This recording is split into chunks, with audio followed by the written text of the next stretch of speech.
Well, welcome to Perspective Shift. It is Mr. Allan Misner, correct? It's Allan Misner, actually. Misner, thank you. Yeah. Allan, thank you so much for joining us here on Perspective Shift. I'm glad to be here. It's pretty exciting. Where are you tuning in from today, Allan? I actually live on a Caribbean island that does not get hurricanes. The best place. Caribbean island off the coast of Panama called Boca del Toro. Okay. Oh, okay, wow. Gotcha. Okay.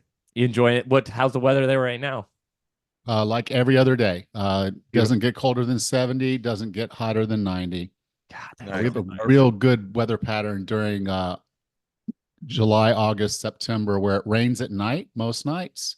Doesn't rain during the day much at all. So Okay. it is a beautiful sunny day, and it's probably going to get up to around 86, 87 degrees Fahrenheit. Oh, perfect. That's beautiful. We're here in Arizona dying. We've had over 85 days of over 100-degree weather. Yeah. Yeah. No. Enough said. There's nothing to say. Yeah. We just pray for October. Exactly. Yeah. We're ready for fall. That's for sure out here. But Allan, thanks so much for tuning in today. It's a pleasure to have you. We're excited to share your story with the audience that we have.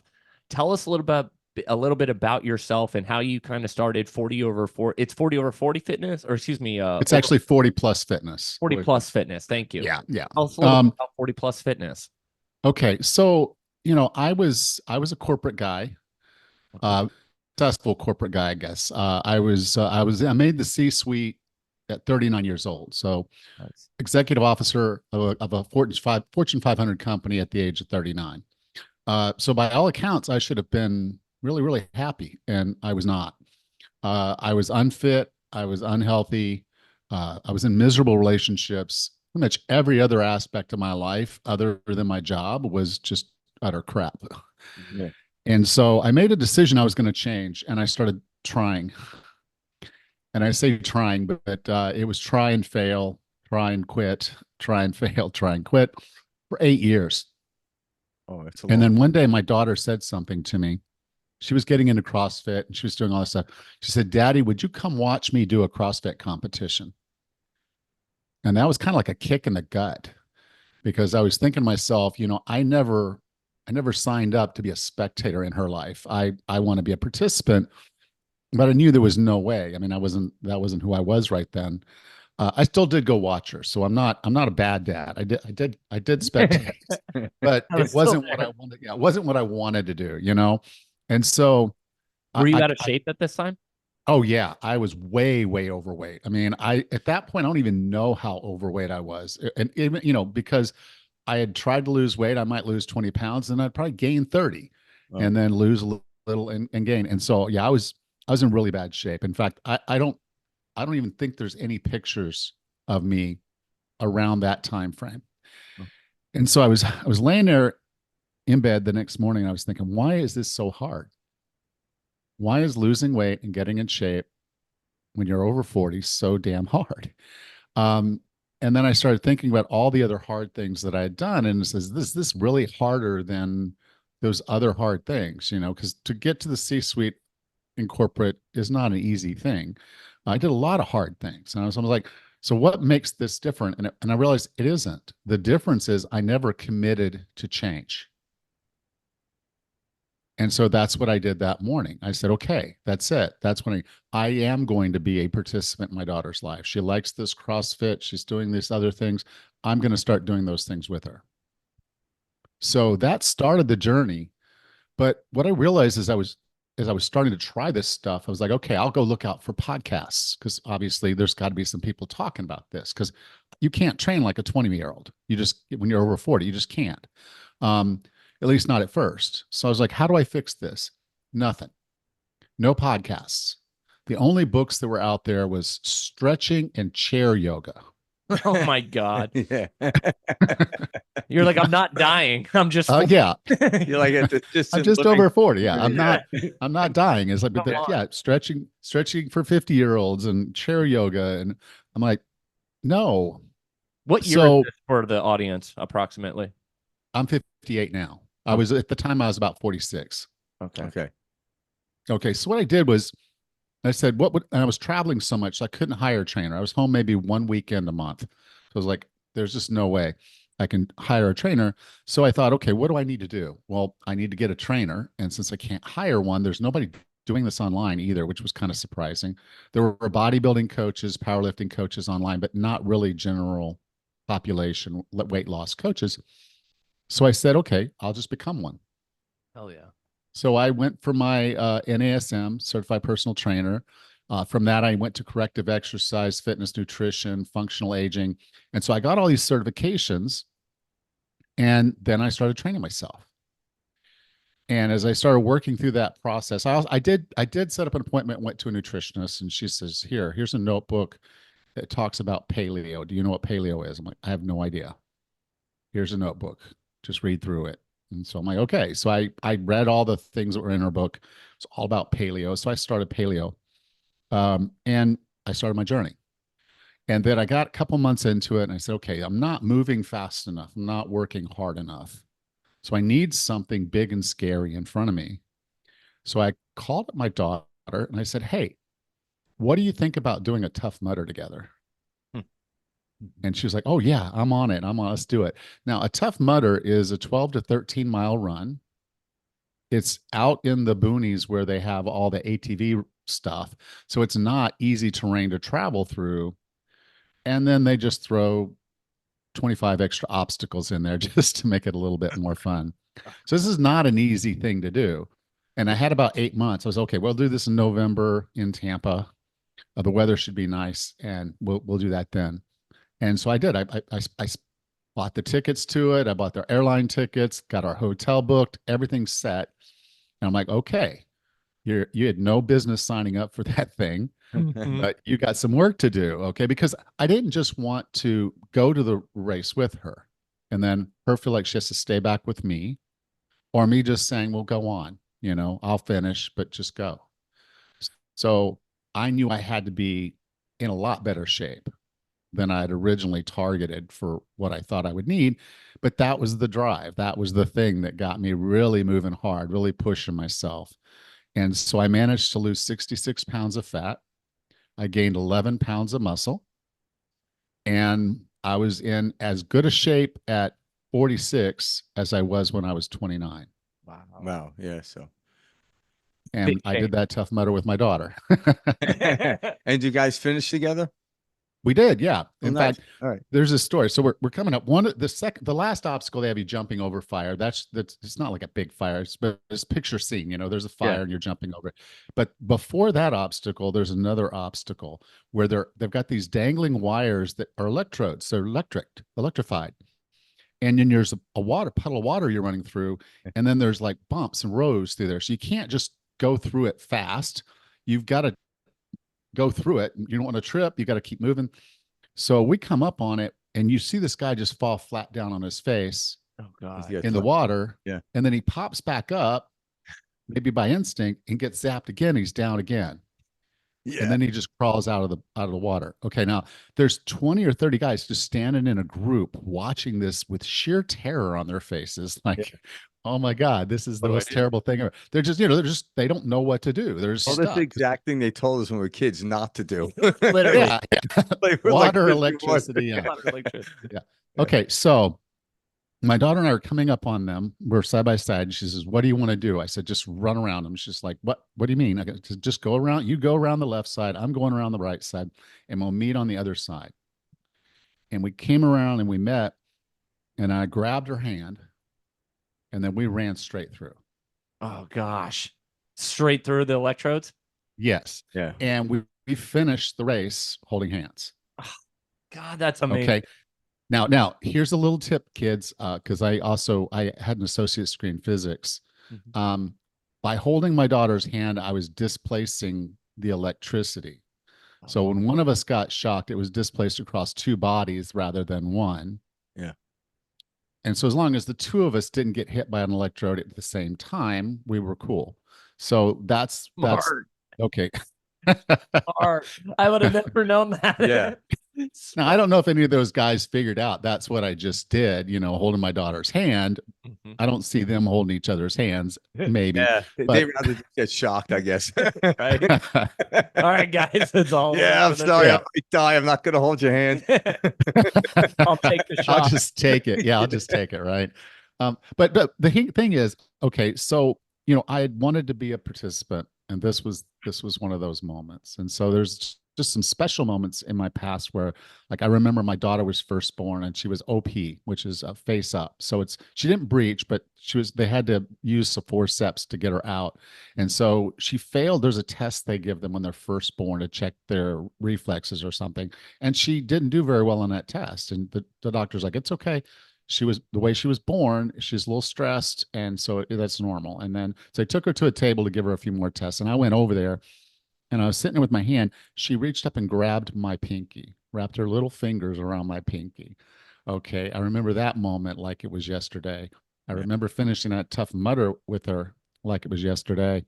And then I remember walking her down the aisle just 2 years ago, arm in arm, to give her away at her wedding. I know if I didn't do what I did in my mid 40s, I probably wouldn't have been there in my mid 50s to do that. God, that's so. And so I realized after, so I get through, and of course, when you transform your body like that, friends start asking questions. What the heck did you do? And I told them, I said, it's not super super hard, but it does take some work, and it's not easy, but it's not hard. And I just realized there's still nobody out there doing this. Again, no podcasts, no books, no nothing. And it just was so surprising to me how many people were overweight and over 40, and no one was speaking to them. Yeah. So that's why I launched the podcast and I started coaching online. And then when I got laid off from my corporate job, I told my wife I'm not going back. I sat down and wrote a book called The Wellness Roadmap. And so this has been my journey now. And this is what I do full time is I help people over the age of 40 get healthy and fit. And I love it. I love every minute of it. So great. So tell us a little bit about C-suite life versus life now. It's got to be very different. So, in corporate life, you're having to do things that you don't want to do. You're having to live a lifestyle that you don't want to live. There's a lot of sitting, there's a lot of flying, there's a lot of hotels and hotel bars and business dinners. But the worst part of it is there's this mindset at the top that, okay, we're here, and to protect the company or do what the company needs for their balance sheet or the financial report, we've got to keep headcount where it's got to be. And so if the market's going down, we're laying people off. You go into a boardroom and they're like, okay, we need to target headcount cuts for the next quarter. And the one company I worked for, all of their raises and bonuses all happened in February through April. So that was the time when they bumped up your pay. Like you get a pay raise, you get a bonus if you were at a certain level. Well, November was when they would tell us how many people we had to cut before the end of the year. Yes, before the end of the year. God, Christmas. And so you'd be sitting there over Thanksgiving week thinking about who you were going to cut out. And this was happening year after year after year as my group went from 23 to 9. Wow. And then the final layoff is we're just going to outsource your whole department. Right. And the thing is, an outsource is not a reduction of cost. Cost is actually going to go up. But they get to show on their balance sheet that their headcount was lower this year than it was last year. So the analysts that are out there looking at stocks are like, okay, they're doing exactly what they're supposed to do. They're cutting costs. And so it's kind of this weird thing where we're doing things on a quarter by quarter basis to look good as a company, even when it's not the right thing for the people or actually for the business to actually thrive. And so it was just a really hard environment of just so much negativity because they say head count. They don't say people. We're going to cut people. No, they're head count. They talk about span of control. And so, span of control is how many people report to a person. So we got a fixed span of control, which means effectively you're reducing someone's title. They were a manager and now they want to call them something like a specialist or something. Mm. And I'm like, no one's going to want to, no one's going to take this job next year. If we lose this person and we want to try to hire someone else, and I have advertised it as a specialist, and I really need a manager, I'm not going to get one. So they do all this stuff. Now, where am I now? Okay. Yeah. My wife and I decided to move down here to Panama. So I live on an island, some of the most beautiful beaches in the world. We're in the rainforest, really close to Costa Rica. So we've got the sloths and the monkeys and the toucans and the Nice. poison dart Really frogs. just chill out and do nothing. Right. And right. And so I do this. We bought a bed and breakfast. Nice. So it's a Caribbean style home that it's at 6 rooms. And we sit there looking right out over the Caribbean from our patio. And anytime I want to go, I can go to the rainforest and hike. I can go to the beach and hike. Um, it's beautiful. And my stress level now, because I'm coaching people, I'm working for myself. There's nobody to lay off but me. Yeah. And so yeah, it's a much less stressed living for sure. Yeah. So when you tell the story, I listen to the story about you talking about your corporate career, where there's tremendous focus on that, but the efficiency was ridiculous. Like obviously it wasn't good. And then you take the same applied focus and put it into what you're doing, and now you're creating efficiency. That's why it's working. So that's for a lot of people out there are focusing on things, but they don't see the efficiency, the path of least resistance, and that's why they get aggravated. Because I believe lazy people aren't really lazy in the fact that they don't want to do something, but they don't believe it works, so they don't do it. So in some sense, they're smart, but they need to know what works. And we ultimately know, like when you were working in corporate, you knew everything the decision you're making were actually asked backwards. Why? Because we're naturally efficient beings.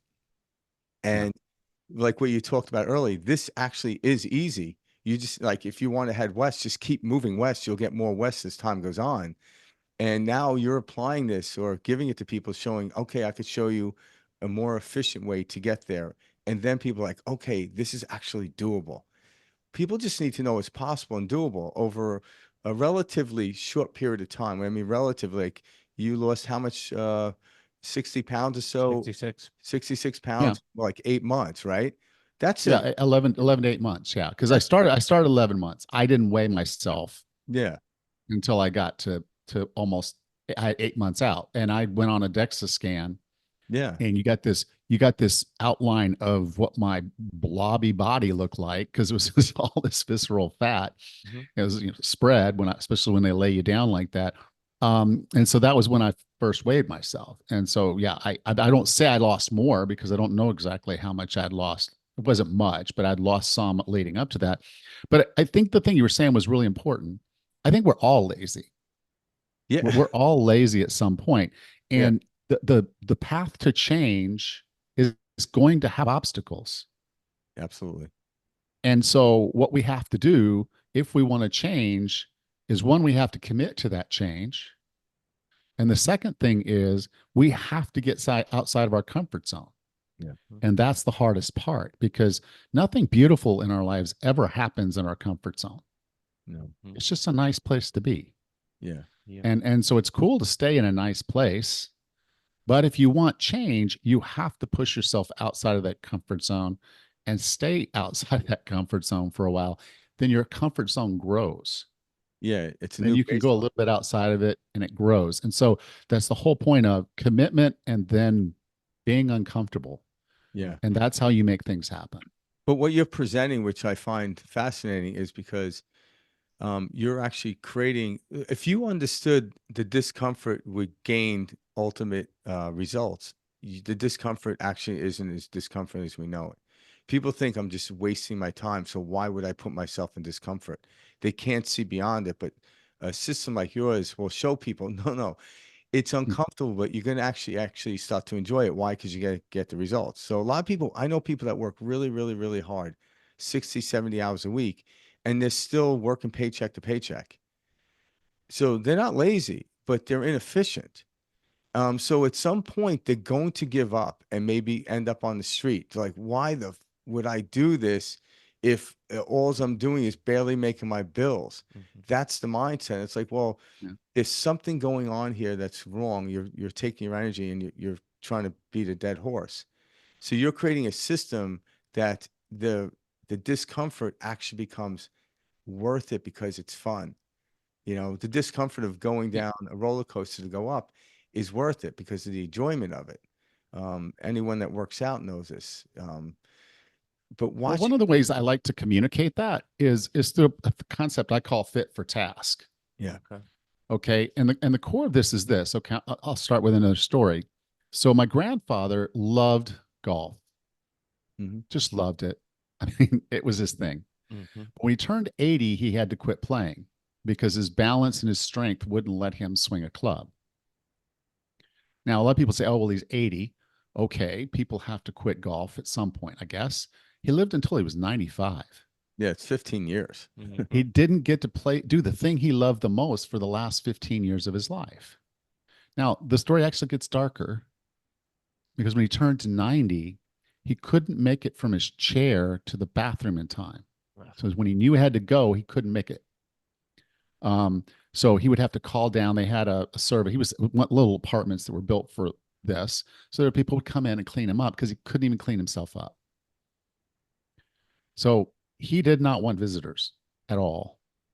He let my uncle, who was really close to his son, he could come over, but the rest of us were not allowed to go over. So I didn't even see him for the last 5 years of my life, of his life.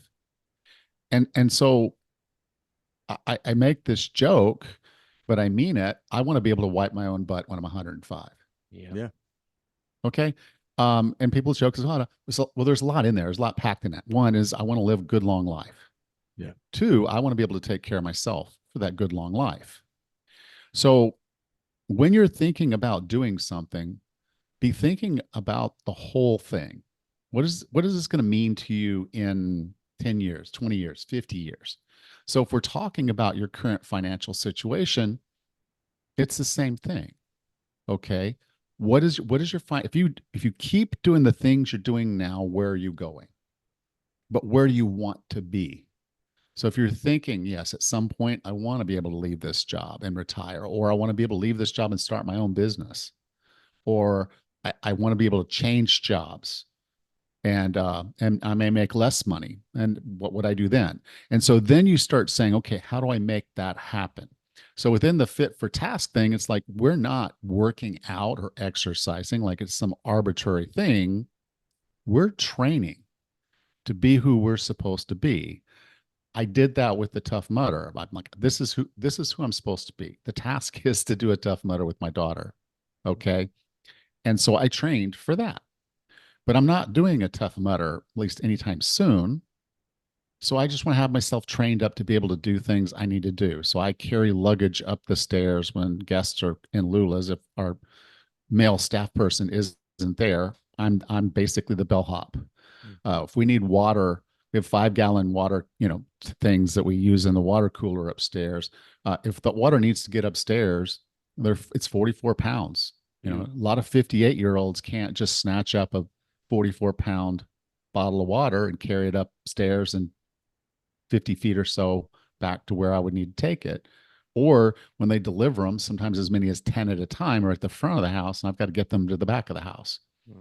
Pick them up, pick one up, go, pick one up, go, And so as you start thinking about it, fitness is about you doing the things you want to do, and it's about the things you need to do. So you train for what you need, and then there's things you want. So if you love tennis, if you love golf, if you love hiking, well, train to keep the fitness so you're still able to do that as long as you want to do it. So if I loved golf as much as my grandfather did, I would be working on my balance and my strength and my swing and all of the things that were necessary, not just playing every day, but training to be able to play for the rest of my life.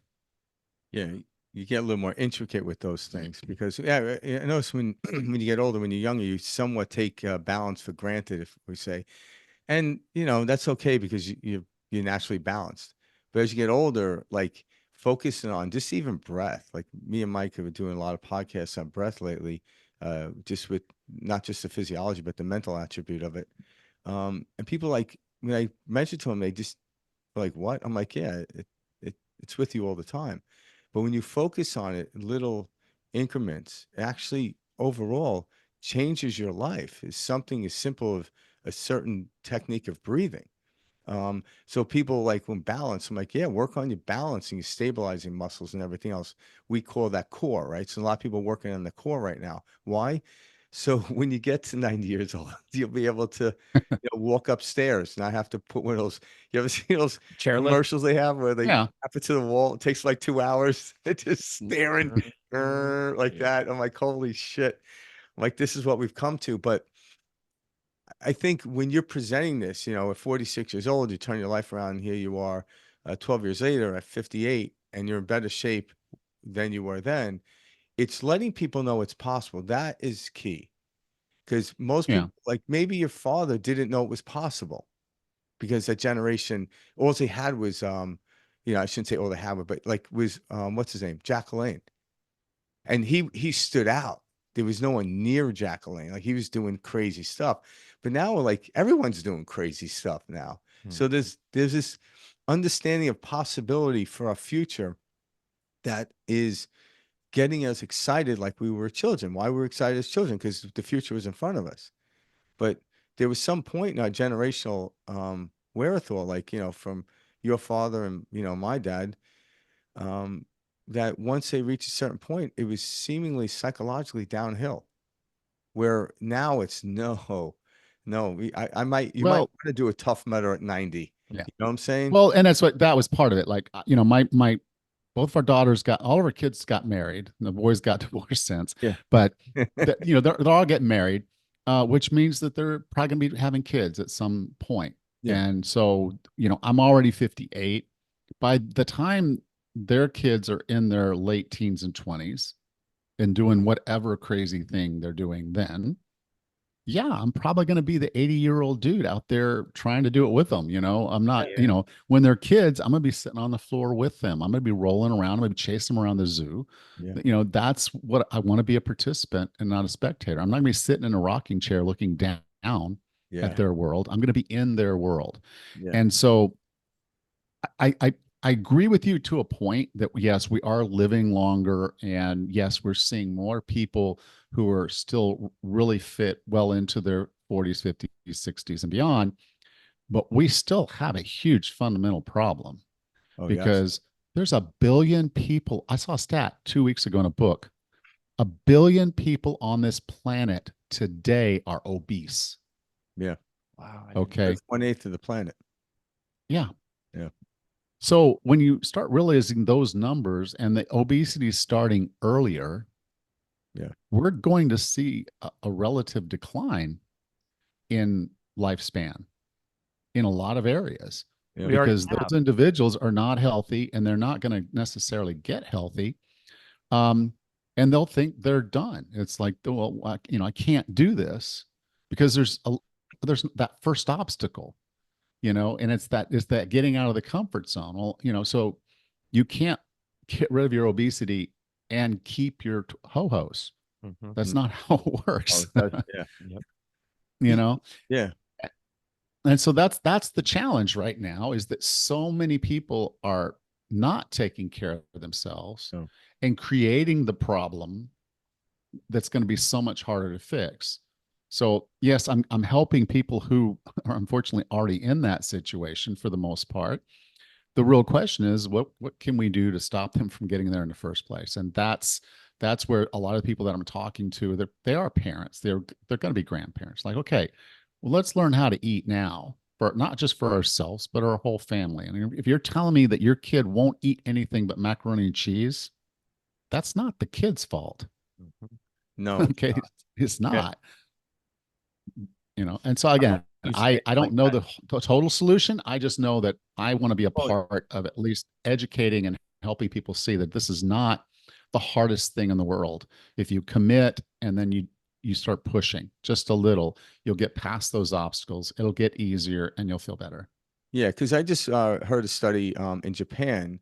So, like, when you look at obesity throughout the world, there's least there. And when you talk to an average child there, you know what they love to eat?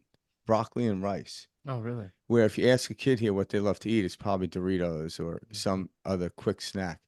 And Mhm. so it was almost like perplexed by the person who asked them, like, well, they don't know about yo-hos, whatever Yeah, the yeah. food you're talking about. They don't know it exists. They know rice and broccoli and, what you call like, low calorie dense, high protein type of foods. So it's what they're used to. But by you out there and like Mike and I and others talking about this stuff, there is this field in the quantum field about the transmutation. You're going to see a quick shift from that billion to start shifting. Yeah, unfortunately, people do get left behind, but there is this major shift happening. And just by you stepping into that water, you create this wake. We don't know to what degree effect we have. We know it's tremendous though, because as time goes on, more and more people are asking for this because they realize what's ahead. So we actually need more of you out there doing this, which, benefits you financially. But nonetheless, I don't believe you're doing it for the money. I believe you're doing it for the service of the planet and individuals because you went through it and like, hey, I wish I had this guy helping me where I somewhat had to figure out on my own from different angles, what have you. Now you're putting into a kit, kind of like what Tony Robbins did with helping a lot of people financially. Over the last 40 years, a lot of people that used his system to some degree lived a better life. And so we're starting to put these things together because there is a huge shift on this planet. I talk to people all day long and they're starting to notice weird things. I've been thinking about this stuff for the last 30 years. So, and the group of people I would talk to and stuff like that was small compared to now. But you're starting to see a lot more people entering into this world of the physical and the spiritual being its prime existence. What can we do about it? You It's know? entering the mainstream. Yeah, it's People starting are to. realizing there's something more to this experience. Like there's something more to what's going on, in the world. We've been taught this whole physical realm for too long, and it's like people are waking up that there's more out there. One thing I want to ask you, Alan, that you touched on, you explained that you kind of were like doing the weight yo-yo, lose 20, gain 30, lose 15, gain 5.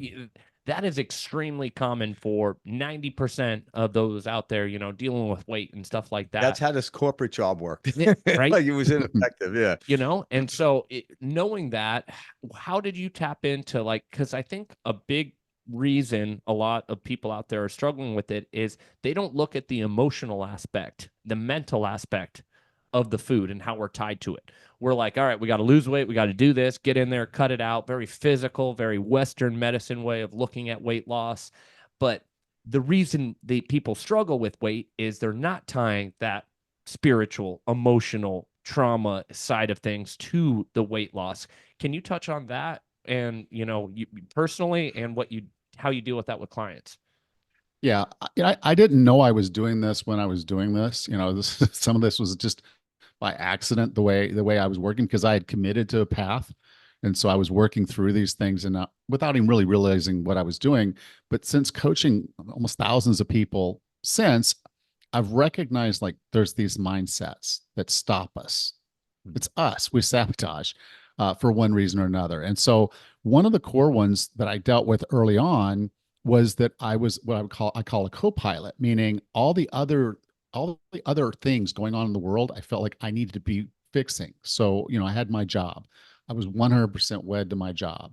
So all of my time and effort went to my job. I had no energy or time to do anything for myself. So, I didn't take the time to investigate what I could do different. It was all there. So I just felt like that was my job, was to make sure everybody's obligations were taken care of before I did anything for myself. And therefore I did nothing for myself. So that's a kind of caretaker that is what I call a co-pilot. Now, the co-pilot's secret power is that they have a team. The people you're doing this stuff for. So this is like a mother. She's got her kids and her husband and all this stuff she's doing all this stuff for.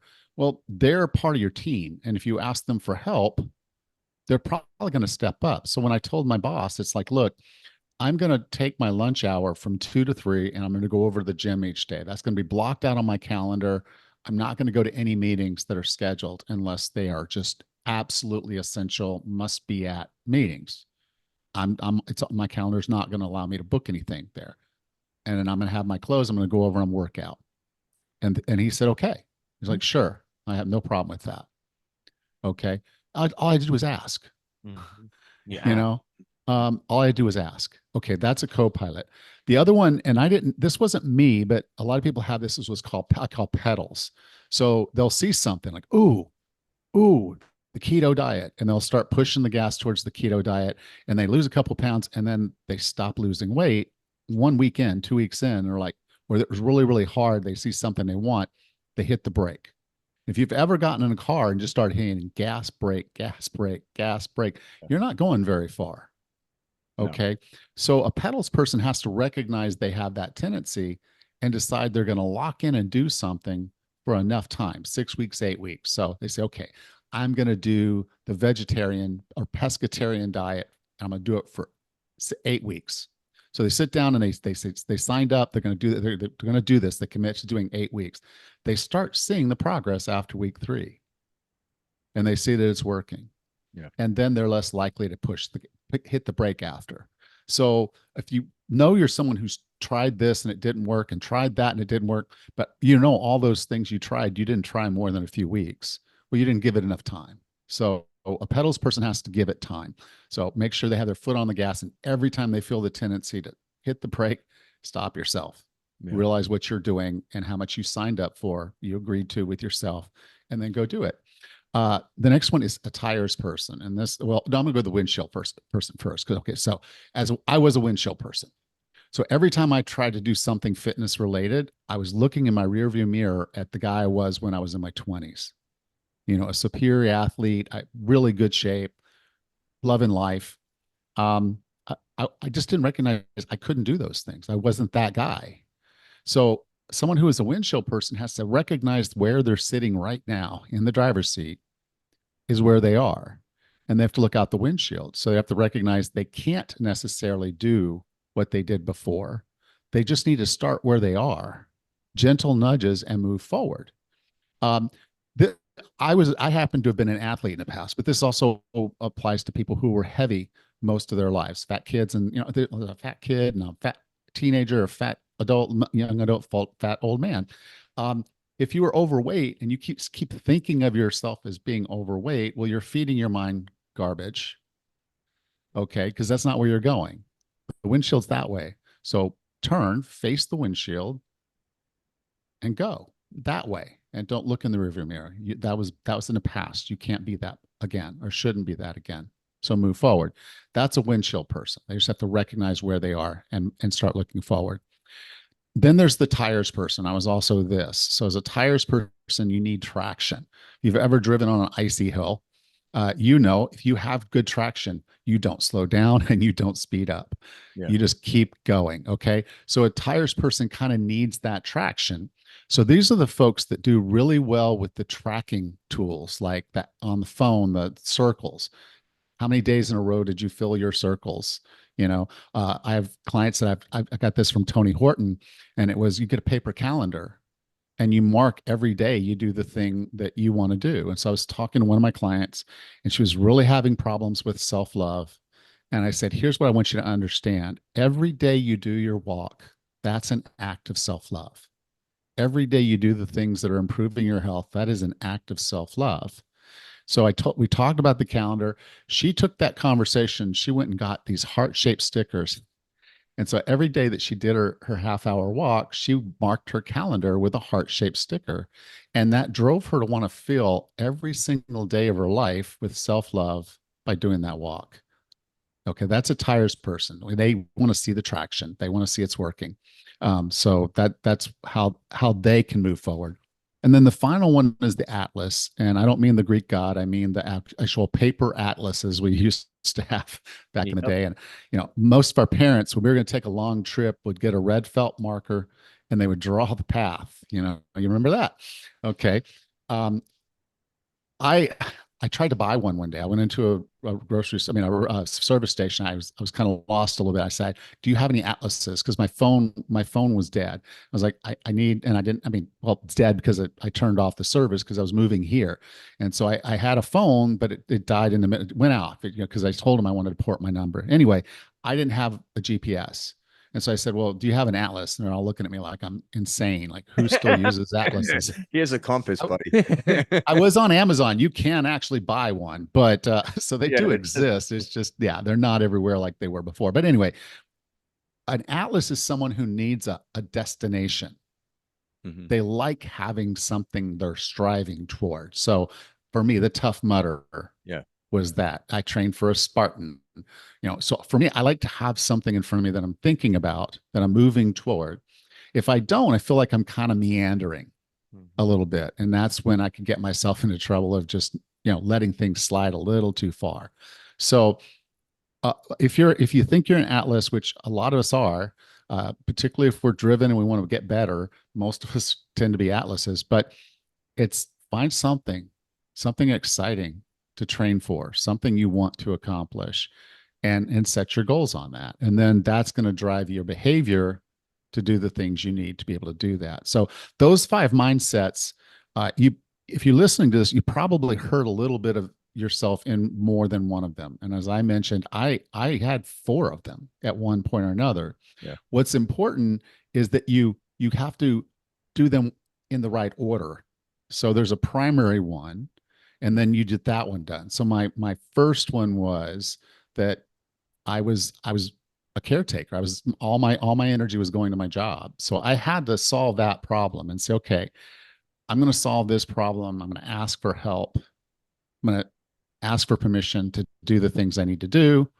Um, I would tell them, okay, I'm not going to stay in the hotel everybody else stays in, because there's a better gym closer to the one that's a little bit further away. And I get more steps in my day if I'm staying further away. And so they were like, that's fine. I'd stay in hotels that had better gyms. I'd stay in hotels where the restaurants around there were healthier food. And that helped, all those little things. And then once I got past that, I realized that I was, a windshield person. I'd go in and try to work out, and I would push myself too hard, and and it wouldn't work. I'd try to eat like a bodybuilder, like I did when I was a kid, a teenager, young adult, and that didn't work for me. Um, I was not going to be doing bulking, and cutting was not going to be my lifestyle. Yeah. It just couldn't be anymore. And then, then I was a tire. So I was like, okay, I'm why am I doing this? Why am I doing that? And so once I got that finally landed on Atlas. I'm like, okay, I want something hard. Hey, Becca, let's do a Tough Mudder. That'll light a fire under your butt. Okay. And so those, you have to work through those. And so I have a quiz. If you go to 40plusfitness.com/quiz, that's 40plusfitness.com/quiz. That's going to take you to a quiz. It's free. It takes about 60 seconds. That will help you identify your primary one. And so if you address that primary one, we've given you some tips here today. If you address that primary one, you're going to start moving forward. You might find yourself stalling, and if you do, you could take the quiz again and see if you're scoring something different. And at that case, that's your second one, and you can deal with that. I didn't have this quiz back then, and it's taken me a long time to develop it, because I had to go through enough people to see all of these in action and how a client was stuck. And I'm like, okay, what does this client need? And then I recognized that where they are. I'm like, oh, well, this person is a tires person. I need to give them a mechanism for tracking so that they stay on course and do what they need to do.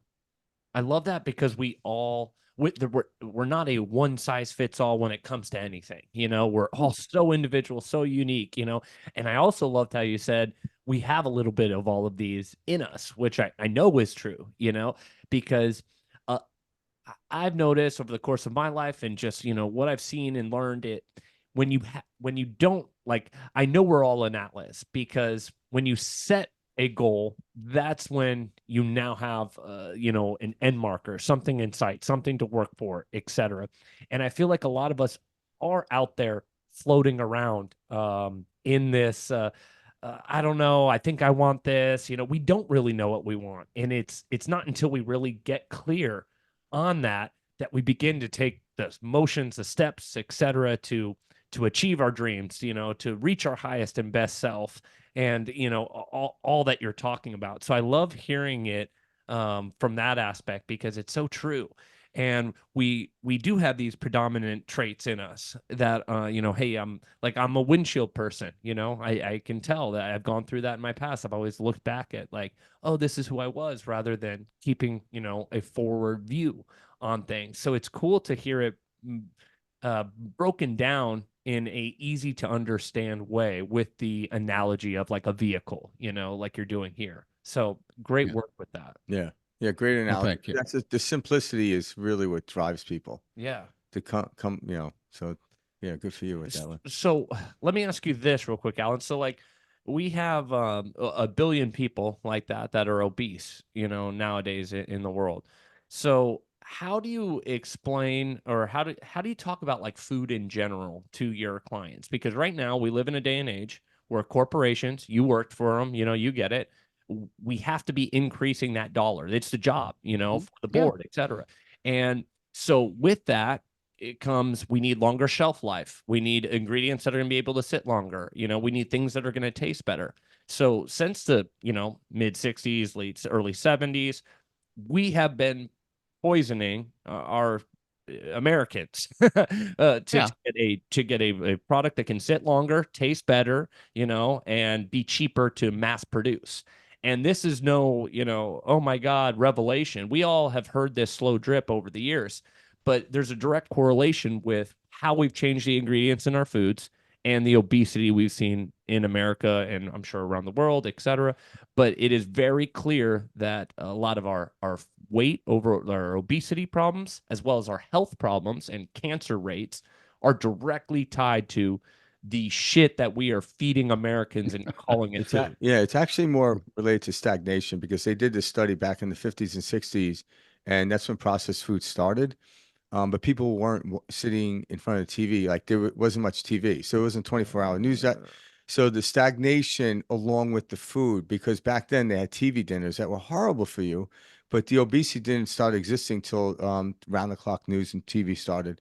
So when you're late at night trying to watch TV, your body gets tired. So what creates a quick dopamine hit is sugary foods, rather than going to bed. Mhm. They do that. So, and the TV program was keeping up with the blue light and everything else. So it was a combination of all these technology and poor food is what's creating this mass obesity. Yeah. Yeah. Where before, people didn't go to the gym unless you were in a sport like boxing. I grew up in the boxing gym because my dad did as well. But all my friends, even young, like, gyms weren't really that popular when I was young unless you were in a sport. But they were doing physical work. Mhm. Yeah. Now no one's doing physical work, so there's so many gyms. So you have to create this physical, get out of stuff. I fortunately for me, my work is still physical. Um, but for a lot of people, they're sitting in front of a screen. And it's like, okay, what are you doing? Are you breathing? Because oxygen burns off carbon dioxide, which is carbohydrates. And they're like, I didn't know that. I'm like, what do you think working out is for? Mhm. Because it augments your breathing when you work out. That's why you feel better. So if you can't get to the gym, stop breathing, and all of a sudden you'll get energy to go to the gym after an 8-hour workday. You won't have a problem. But people Yeah. weren't armed with this information. But yeah, like, Right. your job is to be in front of a computer. I get it. You have to feed your family. So what life hacks, I call them, can we do to get the energy to go to the gym either before or after? Yeah. Well, I'll talk about both, because you're absolutely right. It is not one thing that's done all this, but food is a big, big part of it. If we fixed our food, that's going to solve a lot of our problems. So, you talked about the importance of how food has changed and how marketers are how they're trying to sell you more stuff. Yeah, Who remembers the commercial, the Pringles I commercial? do. I Yeah. bet you can't eat just one. Yep. Yeah. Okay. That they're trying to they made this food so hyper palatable that they knew you'd buy it and you wouldn't just eat one. Yeah. And so they even made the joke about it. Bet you just don't eat one, because they wanted you to know it tastes that good. But at the same Okay. time, it made it difficult to get your hand in there. Right. Now, right. But Yeah. here's the next thing. Okay. So you roll forward now. The new commercial was, okay, well, they have all these different flavors. And so there's three guys standing there, and one of them has pizza flavored Pringle. He's a pizza Pringle. And then his friend has chicken. So he takes the chicken one and the pizza one, puts them together and eats both chips at the same time. Chicken pizza. Their third buddy has barbecue. They put three chips together and eat chicken barbecue pizza. Mm-hmm. Yeah, Okay. Nothing less to say. Yeah. Right, right. So we went way past just can't eat one to be, you got to be eating these three at a time or more. Make your own flavor, palette out of these things. Yeah, the marketing and all the stuff they're doing is insane. So I've interviewed hundreds and hundreds of people. I read their books before I have them on my show, and I read their books. And whether they were vegan or carnivore, paleo or vegetarian or whatever, And a lot of them have done it all. Yeah. And so I talk to all of them and I say, what makes your way of eating superior? Because they're all selling something too. So they're wanting to sell it. So like, what makes your superior? And they say it's whole food. Okay, so vegan would say plant-based whole food. Yeah. A carnivore would say, meat-based or animal-based whole food, all the way across the board. And then what makes theirs inferior is the junk. Not just the food that they exclude from their diet, but the junk that they eat as well. So the true answer to the food problem is we got to go back to eating actual food. Yeah. And I know people say, well, it's all food. I'm like, no, it's not. It's manufactured crap. Yeah. You could call it food, but it's manufactured crap. Yeah. If it does not look like it came from an animal or a plant, it is really not food. Yeah. There are no Twinkie trees. No. Yeah. Okay. What was the process between it coming out of the ground and landing in your plate? Yep. Right. And there might be some food stuff in it, but there's a lot of other stuff that's keeping it on the shelf for years, and making it transportable. So like even the way they transport our food. So you think about like in December, you're eating strawberries. Yeah. And there's snow on the ground. There's snow on the ground. You're like, okay, strawberries don't grow here, and they don't grow at this time of year. Yeah. So what they're doing is they've bred these particular strawberries not for better performance, nutrition, for better flavor and sturdiness. Yeah. I got to get this thing all the way from South America up to North America without them getting all messed up. So they do that, and they also then pick them early. So there's less time for them to absorb nutrients, if they even bothered to rotate crops the way it used to be done. Yeah. And so it has less nutrition in it. It didn't ripen on the vine. They take it to some warehouse to be delivered to a grocery store, and they spray it with a gas to ripen it. Yeah. And then they present it, and you buy it, and you think you're doing the right thing. So there is a lot of that going on, but it's better to eat that strawberry than to eat a piece of candy. Absolutely. Okay. So try to eat as high quality food as you can, and try to get it as locally sourced when you can, which might mean, no, I'm not eating strawberries in December. Yeah.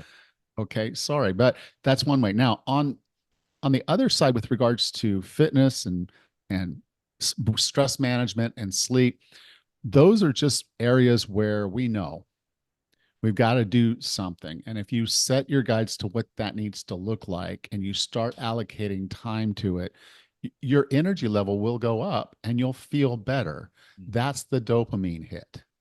Okay. The dopamine has to come from your performance and what are the things you're doing for your body.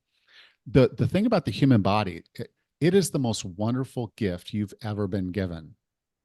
It's a machine, but it's a machine that can heal itself and improve itself if we're doing the right things. Think about that for a minute. A machine that gets better if we treat it better. There's not another one like it. There's nothing else like it in the world. Itself. Very great to hear you say that, because a lot of us have been taught that's not the case. We're just It heals itself. I have seen it so many times. Someone is pre-diabetic or diabetic, and they start eating a little better and they start moving a little more, and then they roll and roll and roll a little bit more, just gentle nudges.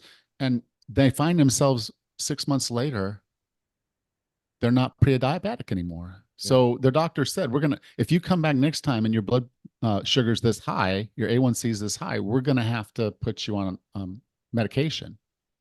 We'll start with metformin, but if this keeps rolling, you're going to be on insulin within a couple of years. Yeah. And so now what they've done is they've reversed that disease, which they used to say you couldn't. The reason they said you couldn't reverse it is because they didn't believe people would change. Yeah. They'd seen it too many times. Hey, you got to quit smoking. It's bad for you. Okay. You need to quit smoking. You're going to get lung cancer. They even put it on outside of packages, and it didn't stop anybody from doing it. You know? And so then they end up with COPD or lung cancer. And they're like, well, I guess they were right. I'm still going to smoke.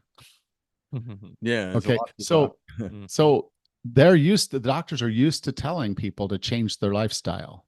Yeah. And most people look at the doctor and like, well, I'm in better shape than you are. You know, I did. I had a doctor tell me, he's like, you need to do this and do this and this. And I'm like, dude, get out of here, dude. Yeah. I mean, he outweighed me by a good 30, 40 pounds. And I'm like, okay. His information was correct, but he wasn't following it. So for people, they're like, okay, I need to know that somebody had been through this. And obviously you're a great example of that. And that helps lead people down the road that it's actually possible. And I read an article one time by a Harvard doctor, and he did a study on keto versus low carb versus, just a controlled diet versus no change at all. And he found that, the folks that ate keto lost weight faster. Okay. They lost weight faster. But then in his conclusion, he concluded that despite that fact, nobody's going to comply with it. So you shouldn't consider keto. Yeah.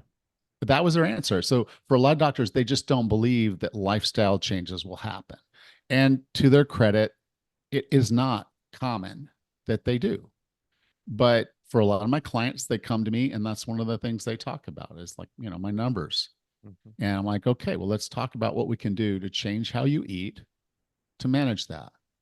And they do make the lifestyle changes. And that's again, a big part of my program is coming up with something that's sustainable, that they can carry forward, because it's not a trend or like a quick thing or let's eat nothing for 6 weeks. Yeah, you'll lose weight, you'll lose muscle and everything else. Yeah. But in the end, you're not going to be able to sustain that. If we put you on a 1,200 calorie diet, you'll lose the weight, but you're not going to be able to sustain that. So when you go back to eating 3,000 calories a day, you'll start packing pounds on again. So it's really about finding the things that are sustainable, getting yourself motivated. And a big part of motivation is having accountability. And the other part of it is building self-efficacy. So I talk to people about, okay, you need to be the CEO of your health. You need to be like what a CEO does in a company is they start putting in processes that make everything more easy. So everyone knows everything's working the same way every time. And so as a CEO of your body, what's hindering you from being successful? What's the next thing? And so I'm going on a business trip. I'm going to do some research. Where's the best hotel that's going to have access to the best gym? Where are the best restaurants that I would go to? Where are restaurants I would go to? What's on their menu? So I pre-decide what I'm going to order before I even go to the restaurant. Yeah. They don't even have to hand me the menu. They hand the menu and I'm like, oh, well, I'm going to have the steak and I'm going to have the steak and the salad. Instead of the potatoes, could I have some broccoli, please? Yeah. And almost always they're going to say yes. So it's putting the strategies and tactics in place to keep you on. And then what happens over time, and this is something that's also very wonderful, is that when we do something long enough, our habits and our values begin to align with doing that thing. Yeah. So you think about someone who goes for walks, they start adding a jog. I'm going to jog to that fence post. I'm going to jog to that pole.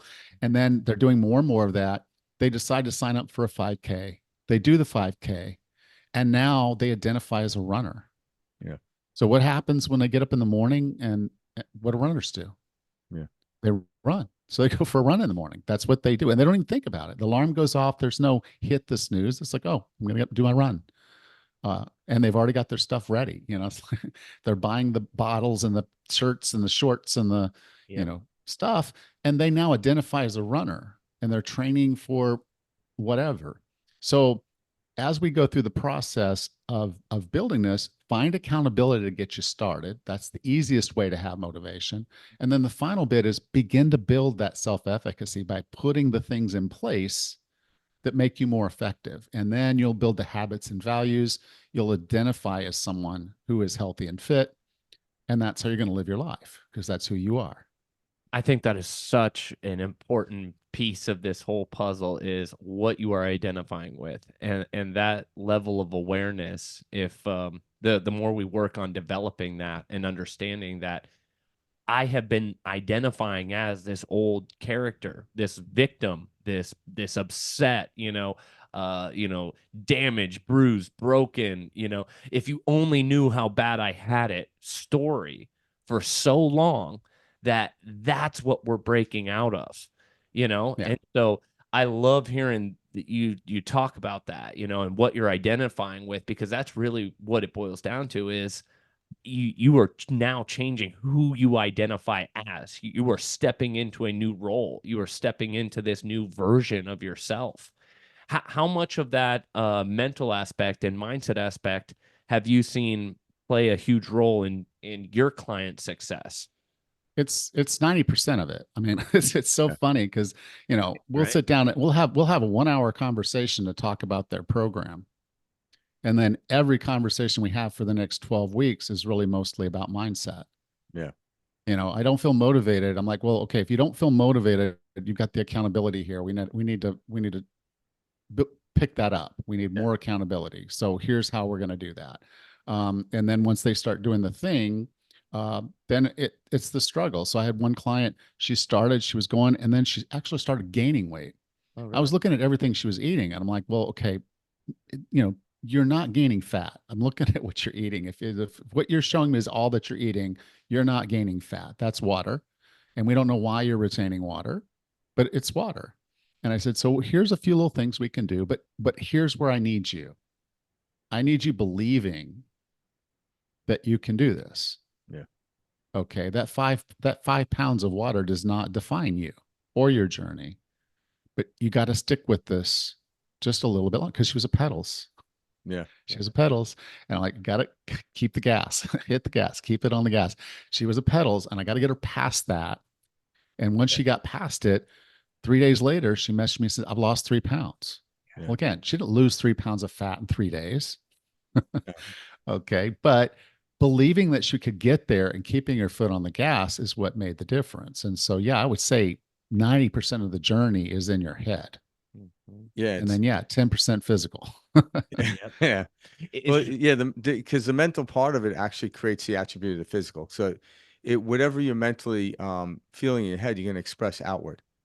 So it starts with the mental. So in other words, if I feel good, I'm going to actually do what deems to be good things. That's how we know what's good, because everyone at this certain level of frequency will do these type of interactions. It becomes universal. And when people aren't, they do the same universal type of thing. So the correlation is outstanding when you look at it that way. So it's like, how do we keep them there, right? Obviously, dopamine is the chemical that says I want to do more. So breathing cold water are the first quickest things into dopamine hit. Watching TikTok as well, but that's a quick dopamine hit, and it's not sustainable. But putting yourself in discomfort seems to be the greatest dopamine hit over an arching period of time. I think they did. I heard a study where 2 minutes in cold water is equivalent to one line of cocaine as far as the dopamine hit. The difference though is the water over 2 minutes will create an arch throughout the day, where the cocaine will drop below the baseline. So with the cold water, you actually create a new baseline, and you start doing this in life where the cocaine is going to do this, of course. and then at the end it just fizzles out. So I don't suggest people do cocaine and cold water and test it, but just No need to, yeah, no need to Yeah, test. this is No, not a this is yeah. a not an n equals 1 experiment that you No, need to it's try. no. And that's really so people like when they're feeling down, what can they do to get that feeling of wanting to go to the gym? And in the bag, I'm like, do deep breathing. I'm like, that will raise your dopamine quickly. Obviously, you don't always have access to cold water, but you do it to oxygen. And now when um like I myself and when I coach other people, I'm like, yeah, go right to your breath and watch it change. Like become present. And then looking at the windshield or the map becomes fun again, Yeah. and yeah, so these things are in us, that's why breath is the first need of the seven needs of humans. I'm like, always go to that one first and then see what happens. And then you start to breathe better and oh my God. And you Yeah. seldom have these moments where you want to eat a bag of cookies, Mhm. you know? You can Yeah. think clearer. Yeah, you could definitely think clear. And Yeah. I Yeah. think that helps too.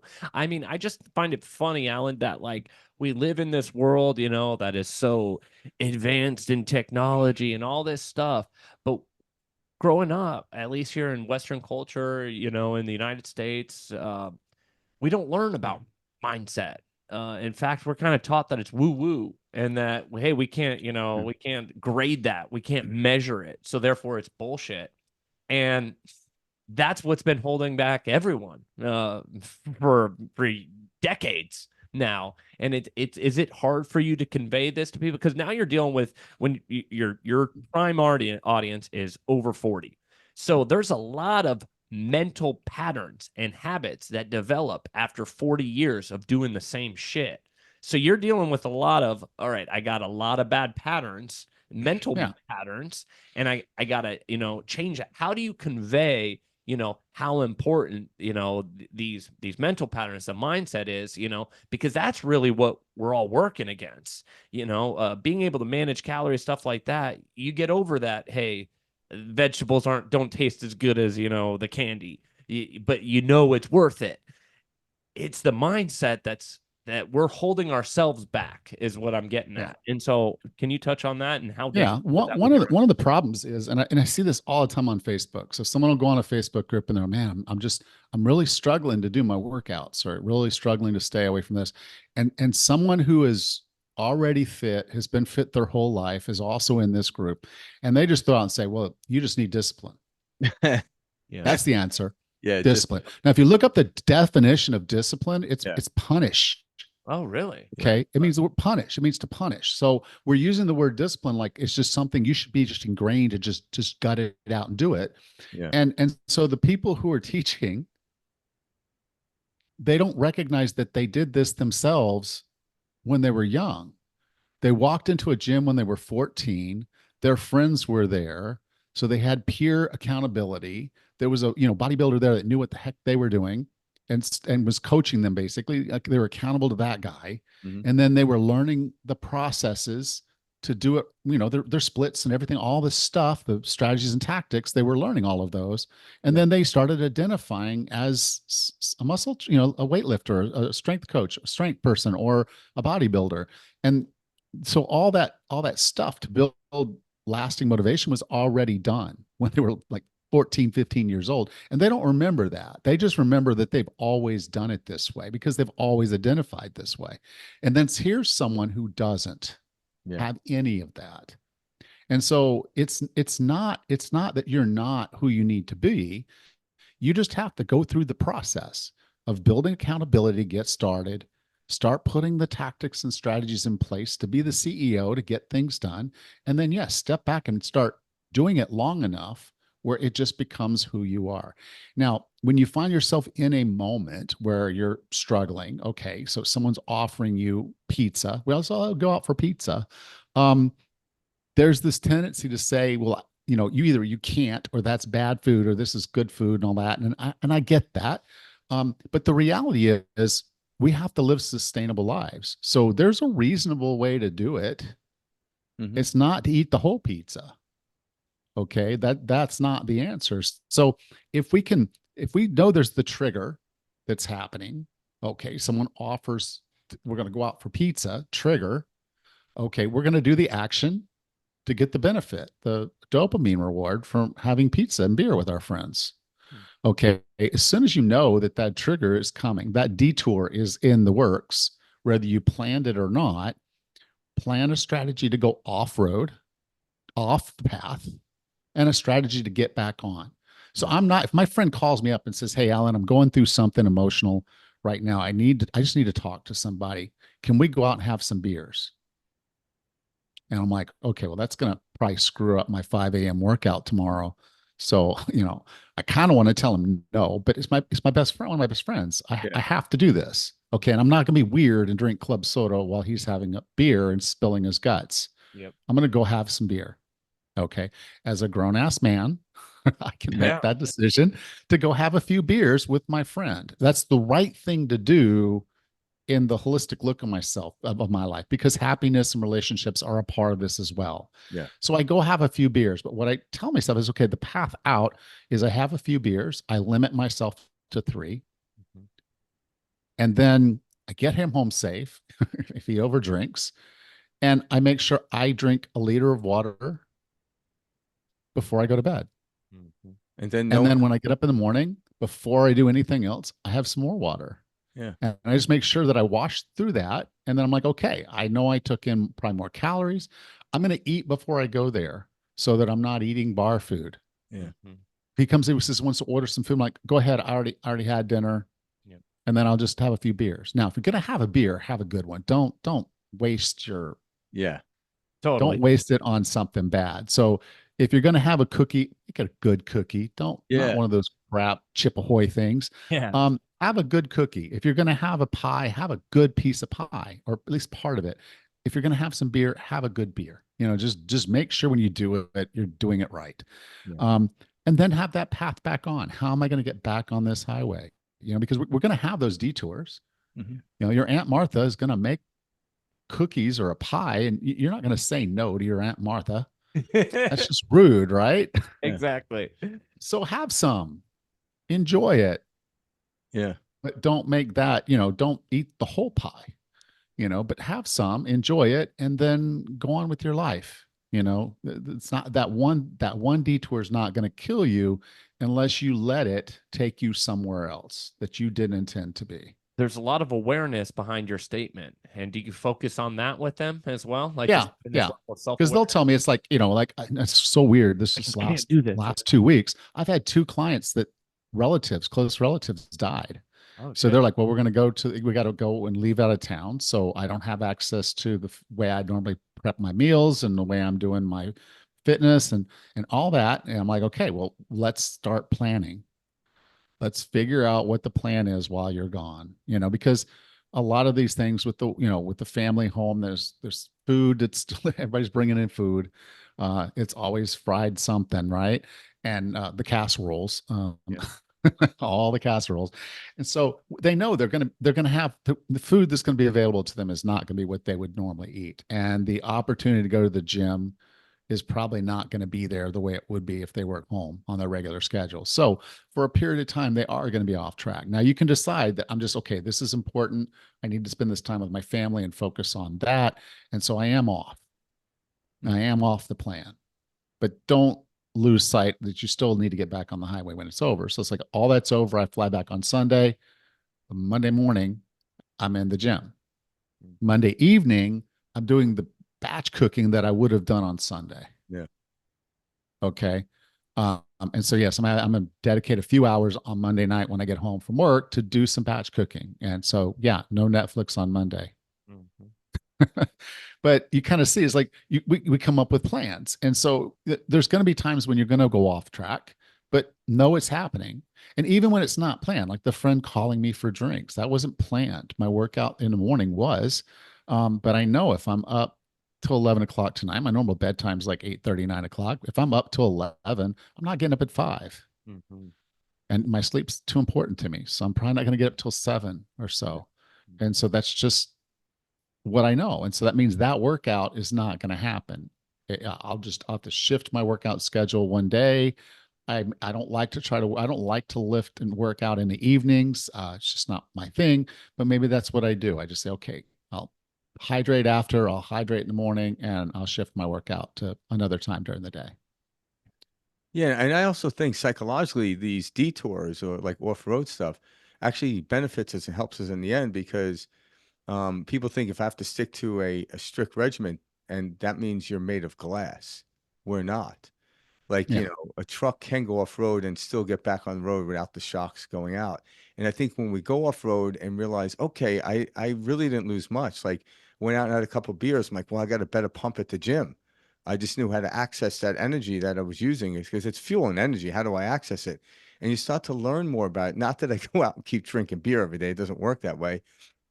But there's something psychologically that says, wow, I got this.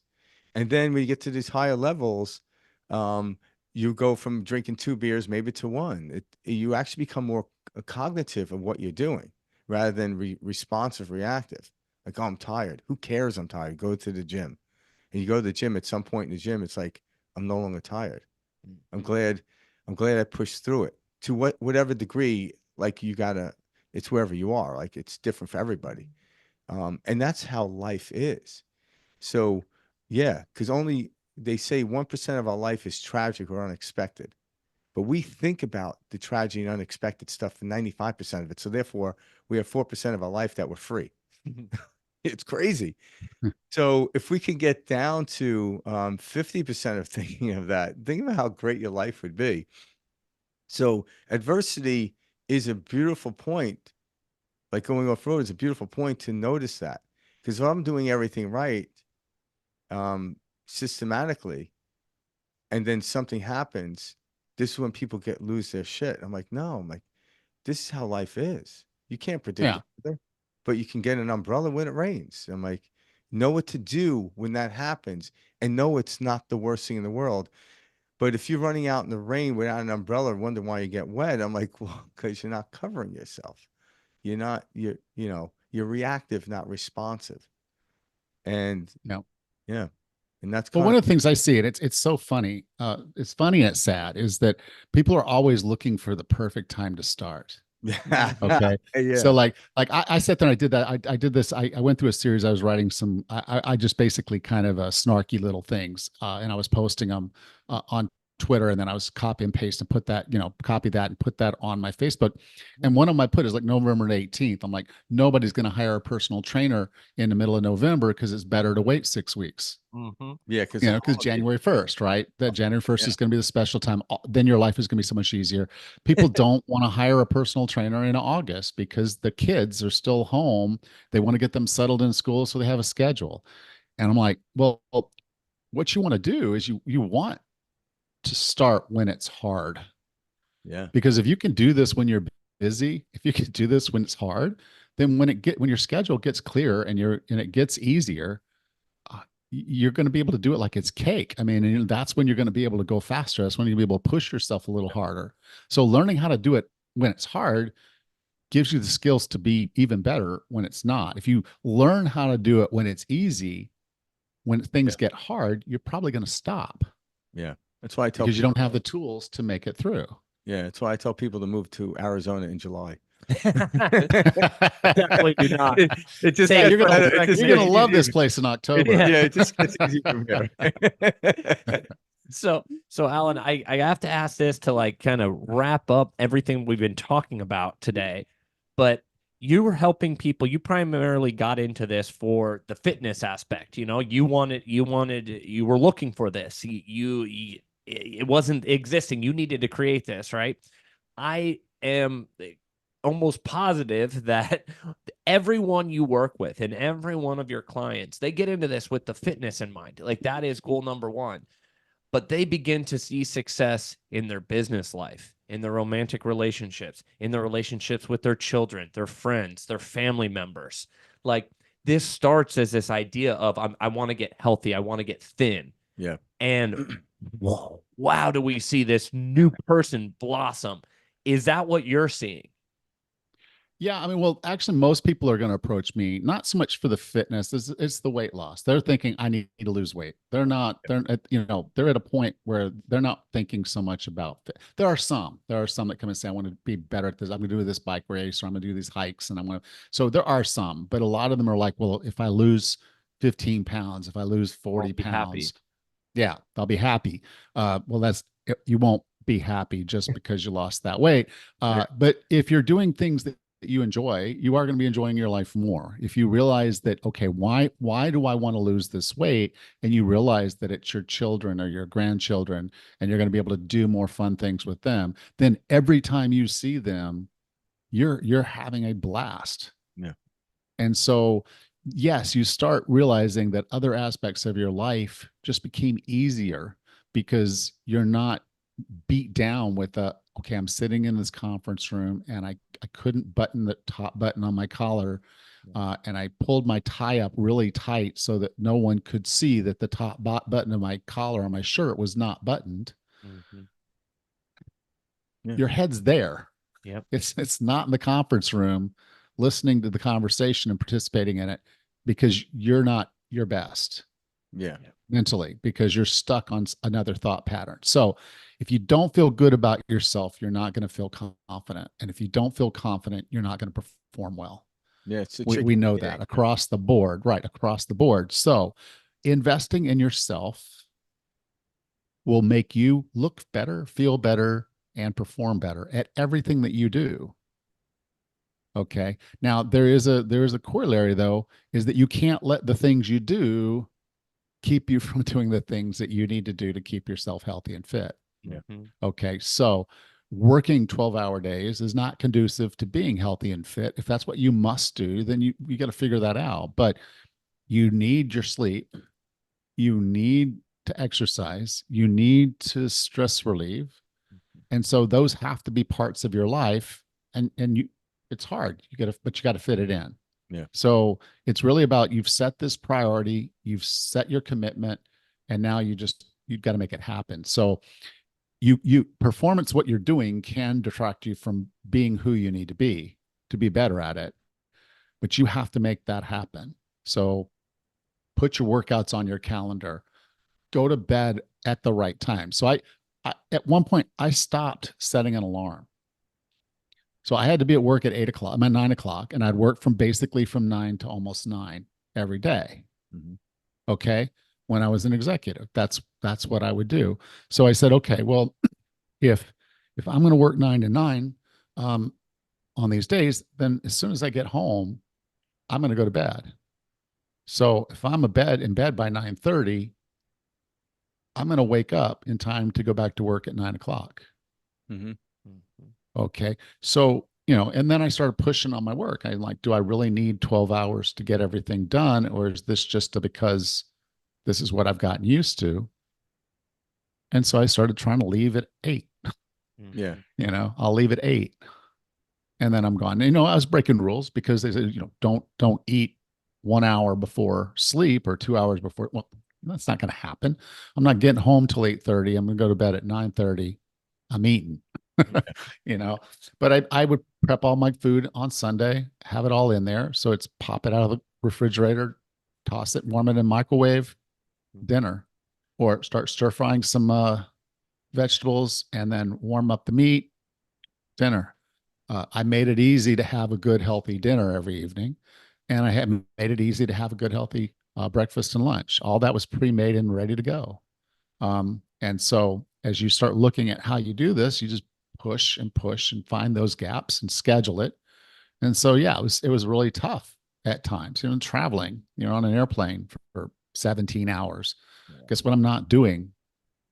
I'm not lifting weights. But I would do push-ups in an airport. I would do body weight squats in an airport. I would do planks. Yeah. And yes, I would sit there and I would sit there and do deep breathing. In an airport, don't care if you look at me and think I'm crazy. I do laps. I'd say, okay, I'm literally going to just walk this airport. I got 2 hours till my next flight. Yeah. And people would see me walk from one end of the terminal to the other, back and forth. People would be sitting there like looking at me, watching me. And I'm, 10 minutes later, I'm back. Yeah. They're probably thinking I ought to be doing that. Literally. you know. And so yeah, in 2 hours, I could easily Yeah. get my 10,000 steps plus Yeah. in an airport during a layover. Yeah. So, all these are available to you, but and when you do them, things get easier. My performance at work, when it went up, I didn't need 12 hours to get all that work done. Yeah. I got it done in a shorter amount of time, Yeah. you know. And if I go take a walk to take a phone call, the whole rest of my afternoon was so much better. So if I didn't have to actively participate on a call, I grab my cell phone, call into the number, and then I would just go for a walk, Yeah. be walking around the building While you're in the listening. sunshine, you know? Yeah. So there's a lot of ways around stuff if you push and try and test. And Yeah. Because I think your system, when applied, it makes you more efficient overall. And that's what I think people think like, oh, I got to add one more thing to my life. I'm like, no, no, you're actually probably doing things that are like are wasting time. And most of them Yeah. unconsciously. Yeah. So like working, like in other words, I'm sure your work efficiency didn't go down because you went from 12 hours to 8 hours. You probably get more work done in the 8 hour period than you were in 12 because we know like especially unless you really love what you're doing, the brain starts to break down. So doing a task that might take 20 minutes is now taking you an hour and 10 minutes because the ability to get it out there is more difficult. So that's what takes it longer at the end. Um, and all of a sudden you naturally become more efficient and all of a sudden life is easier and then you start to enjoy working out. Why? Because you're feeling the efficiency of it because you got to do something. But in the beginning, oh yeah, it's uncomfortable. Hmm. It really is, but hey, it's worth yeah, it. That's where we start. I yeah, mean, that's the story of the butterfly breaking out of the cocoon. I mean, all of these things, there's plenty of great analogies and things out there. I just I love when people get started on some sort of journey, whether that's health, whether that's spirituality, they begin to see all other areas of their life improve. Yeah. And that's what I'm so fascinated about because it's like finding the skeleton key and being like, oh my God, there's so much out there that I just did not know. And that's where a lot of us are. We've been told how things are, what's right, what's wrong. But in reality, we are just skimming the surface of what we really know about ourselves, the world, this experience that we're calling reality, all of that. And it's like as soon as you start to get outside of your comfort zone, as soon as you start to do different things, you're like, oh my God, I just never knew this. And so I figured people would be finding themselves mentally, spiritually, relationship, everything, just by going down a path of fitness. And so I wanted to kind of get your take and see what you saw across the board. You're now, almost 1,000 different clients. I'm sure you have seen multitudes of different paths and some amazing success stories where they started this as a fitness journey, but they found the person they that character that they've always were. yeah. And sometimes it's not the happiest of stories, to be honest, Yeah, because right. sometimes the person we are and the people who are around us weren't, they weren't authentic. Yeah. No. And so we change, and that's part of the journey. When you change and the people around you don't, that can create conflict, and so you have to figure that out, who you are and how you want to move forward. So you lose weight, maybe your spouse doesn't. Yeah. Okay. Or you just realize some things about yourself as you go through this journey, and you're like, okay, I can't hang out with these people anymore. They're not my tribe. I've got to surround myself with people who are more like me now. And that's hard. That's hard. But if there are people that are sabotaging you, and you've got to get them out of your life, well, then you have to do those hard things. So yes, this does change you, and it changes you in a good way. But then you might have to go through some other things in your life to align with who you are today. Yeah. Great point.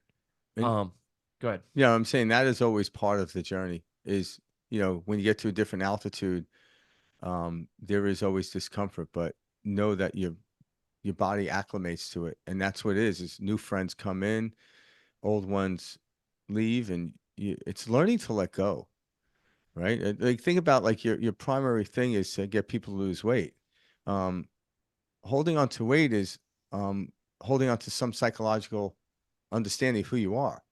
So we learn to let go. That's when weight starts to drop off, not just metaphorically, I mean, physically, but you have to let go of the old habits. And yeah, I've been friends with this person for a long time. How do I let go of them? I'm like, well, one finger at a time, I guess. But, you know, but reach for the thing that you want. When you reach for the thing you want, there's a natural propensity to let go of the thing behind you, just like a monkey bar. I don't look at the hand that's holding me up. I look at the bar that I'm not even touching yet, and that's what makes me move. And it's kind of like looking out the windshield proposition you talked about. And everything works out. You know, Yeah. even for the person that is trying to hold you back, maybe you'll catapult them ahead. Think about that.